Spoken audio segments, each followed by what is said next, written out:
All right, what's up, my friends? Welcome to the complete set review for Foundations, the starter collection. Again, this is not for the main set. The main set I already did. It's on the YouTube. Go check it out. If you're buying booster packs, that's the set you want. This is a set of 140 cards that are all legal in standard in a starter kit. So they are very, very important for you standard players out there. I'll be viewing all the cards we're going to be reviewing right now as standard cards, which is very important. So these cards are going to be for standard, not in draft format. So we'll be skipping the starter cards that aren't very relevant. And that's really it. So make sure you like, comment, subscribe if you like the content. We're doing multicolor right now, and a lot of heaters in here, I'm not going to lie. Pretty cool stuff. So before we get to it, I want to remind you all brought to you by Elgato. I'm an Elgato partner. How to do this? It's those, all right? Key lights, face cam, stream decks. My entire streaming content run through Elgato, and their gear is great. Check them out. Use the link in the chat or description for the link. Promo code ZZGym5, 5% off your order at Elgato.com. What's first? I'll tell you what's first. Aurelia, the War Leader. I've cast this card standard before. 6 mana for a 3/4 Angel. Flying, Vigilance, Haste. Ooh boy. Getting in. Whenever it attacks the first time each turn, untap all creatures you control and get an additional combat step. This card does slap. This card is a big deal as far as just one-shotting your opponent. Back in the day, when this card was legal the first time around, I played a Jeskai control deck with like Restoration Angel and like Snapcaster Mage. I usually played one of this card, just to like as a way to just kind of like bam, end the game, you know? So, card's kind of a banger. Will it see play in Modern Day Standard? Maybe. There are a lot of Angel things happening in the set. Giada and Friends, that could be a possible avenue. Smuggler's Surprise, a possible avenue. Just in like a big Boros token deck, could be like a sideboard card too. So we'll see. I think it's an outside shot kind of card. It's a powerful card. It's a fun card. It's a cool commander card. It's a cool starter card. It's just cool. I just think it's neat. All right, cool card. Aieli, Eternal Pilgrims next. 2 mana for a 2/3 Death Touch. Good body. Pay 1, sack creature, gain life for its toughness. Pay 3, sack creature, and exile target non-land permanent. Only if you have 10 or more life in your starting life total. This card was legal about a year or two ago. It's an okay sack outlet, you know, if there's some sort of like black-white sacrifice deck that wants to gain life also, could be okay. That being said, it kind of asks a lot of you, you know. Just sacking things to gain life is kind of like eh. And then the exile permanence, if I have 30 or more life, is also pretty eh. So I think for the most part, this card's a miss. It's also a legend too, so I don't know. Probably not really there. You know, on raw rate, there's some good things happening here, but overall, I think this card's mostly unplayable. Oh boy. It's not quite Lightning Helix. That card's already legal though, and now it's joined by Boros Charm. Boros Charm, Boros Charm, Boros Charm. People are going to overrate Boros Charm a little bit. Just like I said with Bolt Wave, the new Lava Spike. Burn spells that only damage your opponent are typically only good in one specific scenario, which is you're playing an absolute ass load of them, right? So just playing 4 Boros Charm in your like Convoke deck would not be a thing you'd want to do. You need to have a critical mass of burn spells to make this card good. That being said, 4 damage, 2 mana is a good rate. And then the other modes on here are obviously palatable. You know, saving your team from a Day of Judgment is not the worst. And then Double Strike's also pretty powerful with cards like Slick Shot Show Off floating around too. So there's a lot of utility here. You know, so Boros Charm's great. Pretty big card to have back in Standard. And then be in Standard now for the next 5 years. And then there is a lot of burn in the format. So you're probably going to get Boros Charm, honestly. So it really is what it is. So yeah, there you go. So Boros Charm's in Standard. Boom. Take 4. You're dead. All right. Next game. Cloudblazer. Muldrifter ++. Unfortunately, not a playable standard card. But 5 mana for a 2/2. EDB gain 2, draw 2. I love this card, but Standard has moved pretty far past this. It used to be back in the day, you had to decide if you wanted to play a Muldrifter or a Baneslayer. You know, do you want to play the card that is small but accrues value, or the big, you know, powerful threat that dies to Doomblade?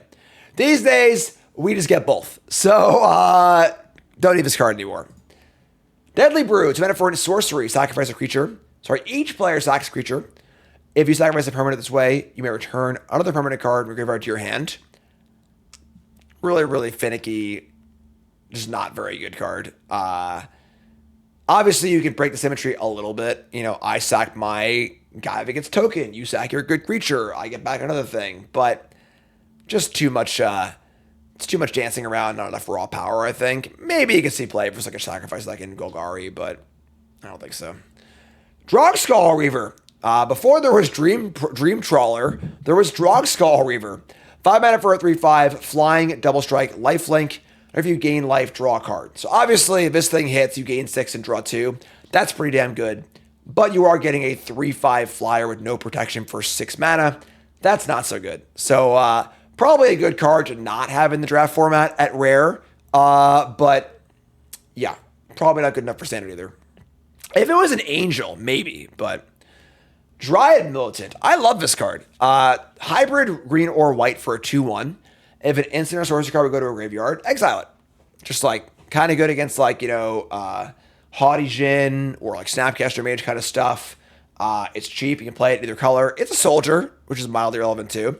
Probably not particularly playable, but the kind of card where like if I just need a 1-drop and my opponent's playing graveyard stuff, this card could certainly be fine. So cool card to have access to, you know. Savannah Lions, F's in chat again for Savannah Lions, just a better Savannah Lions, but Enigma Drake, a lot worse than Crackling Drake. 2 mana for a star 4 flying, power equal to the number of instant sorcery cards in your graveyard. This is just a much, much worse Haughty Djinn and treated as such. Just is what it is. Garna, Blood Fist of Keld, a lot of words, just a draft card, and not drafting in a set, obviously. Halana and Alena Partners is pretty cool. This card saw a good amount of play in standard. 4 mana for a 2/3, first strike and reach. Combat on your turn, put X counters on a creature you control, where X is this power, and then it gains haste. Another way to give haste to things, which is really important because there are a lot of things that want to get haste in this set. And then if you can buff it, you can do stuff too. This card's good. This card saw a lot of play in standard back in the day, and we'll probably see play again if it's a Gruul deck. Unfortunately, it dies to cut down. That's bad. But aside from that, this card's pretty powerful. It's good. It's a good card. Not incredible, but pretty good. Immersturm Predator. Sleeper card, folks. This card also isn't that old. It was in Kaldheim. It's pretty good, though. Pretty easy card to overlook, I think. We have a 4 mana 3/3 Vampire Dragon flying. Whenever it becomes tapped, exile a card from a graveyard and put a counter on it. And then you can sack a creature to give it indestructible and then tap it. And this card is a lot more powerful than it looks. It's pretty hard to kill. It gets bigger and bigger. It's a sack outlet with no mana cost. And then it can also be a graveyard hate card at a pretty reasonable cost of 4 mana. And if you're willing to sack a creature immediately, this is a 4/4 for 4 also. So there's a lot of great sacrifice stuff happening in Rakdos. And I would not be surprised to see this card get a little bit of a look. That being said, it might not be good enough. But I think it's worth looking at for sure. And then as far as the dragon type goes, we are getting a Tarkir set at some point in the next year, and this is legal for 5 years. So very important to look at every card in a set review, not just from a lens of will this card matter right now, but from a lens of how will it look later. It's in my back pocket. I might want it later kind of thing. So card's cool. Also very glad this card is not in the draft format because it's basically unbeatable. Maelstrom Pulse. We're going to go best in show here, mostly because Golgari is just a really good color pair right now. And this is just a super flexible removal spell. 3 mana for a sorcery. Destroy any non-land permanent, no caveats, and all other non-land permanents with the same name as that permanent. So, Caretaker's Talent, Shieldred, whatever, some Agatha Soul Cauldron, just whatever card you need to kill, this will kill it. No questions asked. It's also good against tokens. They have like 5 soldier tokens in play. This will kill all of them at once, which is great. And that's it. Not a card you're playing 4 of, but very, very flexible removal spell. Again, there's already a great Golgari shell available. And then token decks are also a thing too. So this card's pretty good. Does compete a little bit with Terra Sunder. Is the ability to exile is pretty good. But I think you maybe want a mixture of both. One thing to watch out for, though, it is symmetrical. So if I have a Shieldred and you have a Shieldred, and I target the Maelstrom Pulse on your Shieldred, gonna have a bad time. So you get nothing. They're all gone. So, but yeah, great card. It kills Leyline Binding and Friends too. It's interesting doing Best in Show for this set because like everything's at a pretty flat power level, which is good.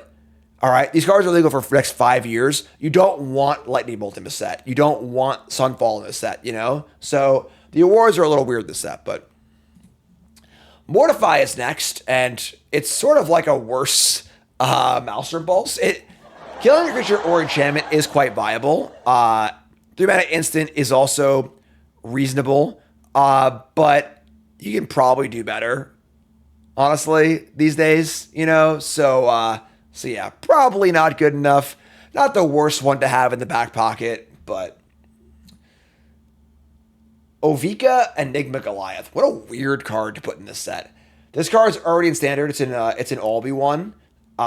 Just a bizarre card. 7 mana for 6/6. Ward, pay 3 life, 3 mana.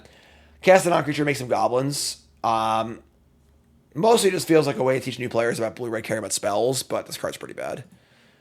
Prime Speaker's Lagana returns. Fun card. 6 mana for a 1/1. ETB with X counters on it, where X is the greatest power among creatures you control, and then draw X for its power. Note that it's not a trigger, so it's not like it'll be a 1/1. They can cut down it before it gets the counters. It's a great card. It's a really fun card. Saw play back in the day when it was legal the first time around. If there is some sort of blue-green, like, creature-y deck, this could do some cool stuff with it. That being said, it is a blue-blue, green-green 6-drop that requires you to play creatures. It's probably not the biggest deal, but one to have in the toolbox. Savage Ventmaw is a draft-level uncommon. Not particularly exciting. Teach by example. Hybrid blue-red. Cast your next spell, copy it, choose targets for the copy. If there's some sort of weird combo deck, this could slot into it, but otherwise, that's really it. Trigon Predator. Oh, my back hurts. Oh, Trigon Predator. Banger back in the day. This card used to play at Vintage, folks, all right? This was a vintage big deal card many, many moons ago. 2 mana for a 2/3 flyer, discount damage to a player, disenchant. These days, probably not that exciting anymore, but it is a pretty good card. And then also, once again, if it's green and it costs 3 mana, say it with me, chat. Llanowar Elves. Maybe you're laughing, maybe you're crying, maybe you're booing. I don't know. But definitely changes the way we look at all cards like this. So imagine playing this card like turn 2 against a Caretaker's Talent deck, you know? But all the removal of the format, probably not good enough. Just play Reclamation Stage or whatever. So it's a fine card. It's cool. But yeah, definitely it's a cool one to see back. Love the old art too. Unflinching Courage, kind of a big deal. Obviously, auras are very much a thing in standard right now. Enchantment synergies, Eerie and stuff. And this is a pretty good aura, you know? I think I would have preferred Armadillo Cloak for the boomerness of it. But this card is, if there's an aura deck that wants to put auras on stuff, this card is really, really good against it. So that's really it. Wilt-Leaf Liege. It's a trap. This is our trap card. This was a really popular card back in the day. 4 mana for a 4/4. Pumps all of your green creatures and all of your white creatures. It does it separately. So if it's a green-white creature, it'll get +2/+2. And it has the anti-discard text on it, like the Bailoff does. If your opponent's playing Liliana or a discard deck, sure, board this in. But playing this card face up, like just on rate, it's not very good. A 4/4 that pumps your team is just way below the bar these days in modern day Magic. The real trick with this card back in the day was if all of your creatures are green and white, like Dryad Militant, you get +2/+2. Even then, it's just not good enough. It's funny also because even back in the day, those sort of green-white Timmy creature decks were still not very good. You just get brown by fairies and stuff. So looks effective. It's not great. Fun starter card. Fun for casual stuff.